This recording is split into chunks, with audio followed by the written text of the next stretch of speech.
I'm outside Best Buy right now because of a broken shipment need to be returned. Since I'm already here, might as well check if there are any good deals in the store. Look at what I find. Need for speed hit for $8.50. Not a bad deal at all.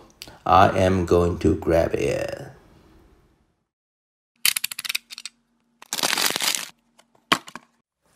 Hello everyone, today's pickups video is very special. Back in March, I hit a milestone of 600 PS4 games, and we had a little celebration for it. In today's video, I'm going to reveal the number 600 PS4 games. Guess what? There are actually two offline, since I grabbed them both at the same time. We will also talk about 10 other exciting games I have picked up. As always, I will give an update on my progress of the 10 PS4 games I must play in 2024.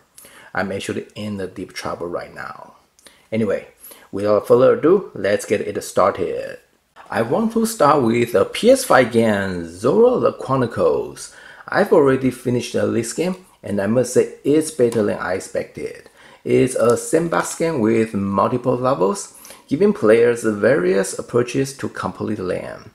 However, the game is not perfect in terms of combat system and some small details. I will only recommend it if you can get it at a reasonable price. I got it for around $14, which I think is fair. Next up is the cheapest game I got this time. It was only $5.50. Super Monkey Ball Banana Mania is a remake of the first three Super Monkey Ball games. This collection was on deep clearance. I typically avoid this franchise due to its challenging gameplay and the terrible trophy list. I hate having to replay levels repeatedly just to complete a challenge. I recall playing Banana Splits on PS Vita. Despite my best efforts, achieving platinum in that game was simply impossible for me. While I am most likely not going to play this one, for only $5.50, I wouldn't mind adding it to my collection. Next up is everybody's favorite, Peppa Pig World Adventures. I was surprised to find another Peppa Pig game, but as long as it has an easy play now, I don't mind at all. Peppa Pig World Adventures shares similar gameplay to my friend Peppa Pig. After finishing my friend Peppa Pig 3 times for trophies and achievements, I must say the game wasn't as bad as I originally thought. It's true that the gameplay is somewhat plain and feels like shovelware for most players. However, considering it's a fan service game, there are plenty of things waiting for fans to discover. Price-wise, it cost me $12, which is a good deal, especially with this free PS5 upgrade. I cannot wait to earn those 2 easy play nows.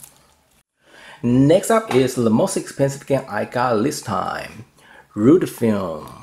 This visual novel has been on my watch list for years. I really enjoy the story of Roulator. It's one of the visual novels I highly recommend. As a sequel to Roulator, I have high expectations for Root Film. I expected it to bring me an enjoyable journey like Roulator. By the way, they have unrelated stories, so playing Root Film doesn't require knowledge of Roulator. The game was published by P-Cube, which is one of my least favorite publishers. I always find their games hard to buy and sometimes they are a little pricey. For example, I have never seen Root Film with a decent discount. I ended up paying $28 and I don't think it will get any lower. You know what? I just realized I bought 2 more games from P-Cube this time. I guess I secretly like them. Here we have Nexomon plus Nexomon Extension Complete Collection. Nexomon first came out as a mobile game, and the gameplay is very similar to the Pokemon series. The sequel extension was released in 2020, and I wasn't aware there was a physical release. Luckily, this collection includes both games, and it was only $19. Nexomon is also available on PS5, and I'm curious if the PS4 disc comes with a free PS5 upgrade.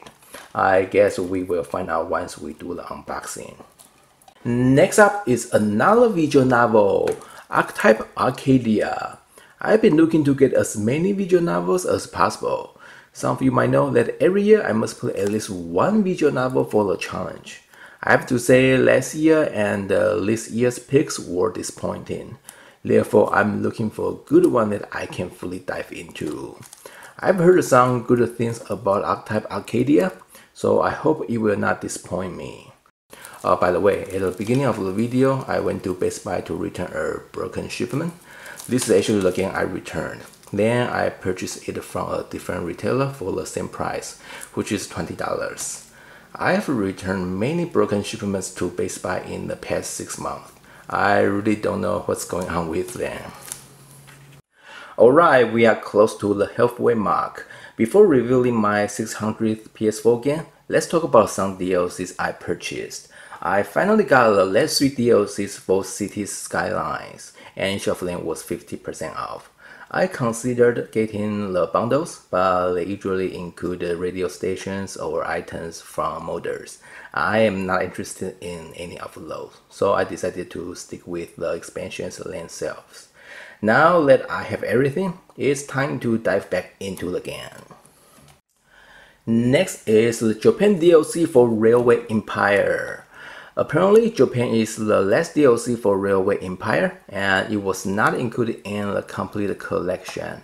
I think this might be the first time it went on sale. At 50% off, I thought, why not? With all the DLCs in place, I can finally start tackling this game. Now it's time to review number 600 PS4 game. As I mentioned earlier, there are actually 2 of them, thanks to buy one get a second 50% off event. These are the 2 games I picked up, each priced at $30. With the discount, the total came to $45. The first one is Oni, Road to be the Mightiest Oni. This indie game has a very interesting setup based on the Japanese folklore Momotaro, also known as Peach Boy.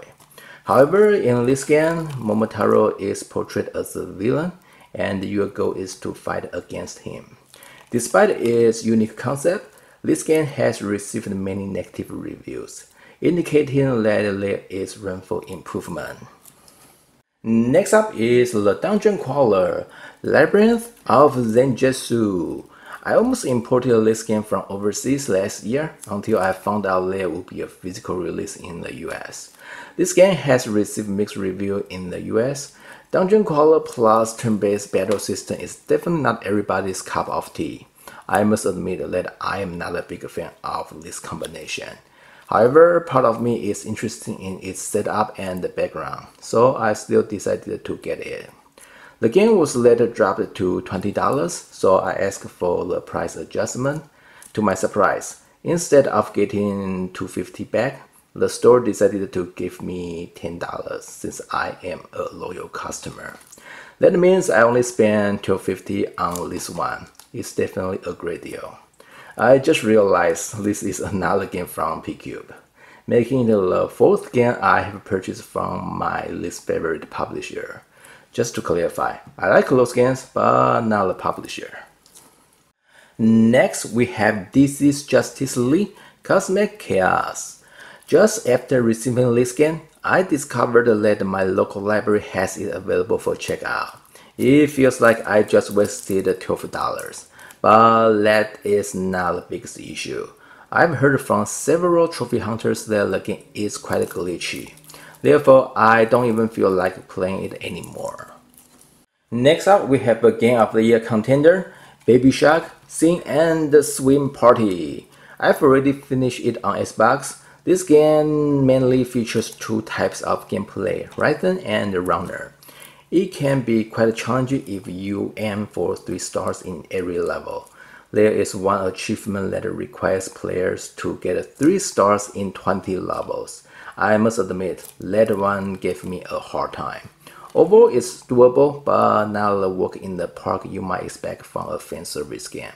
By the way, this one cost me $15. Let me do a quick check. We have 2 more games left to cover.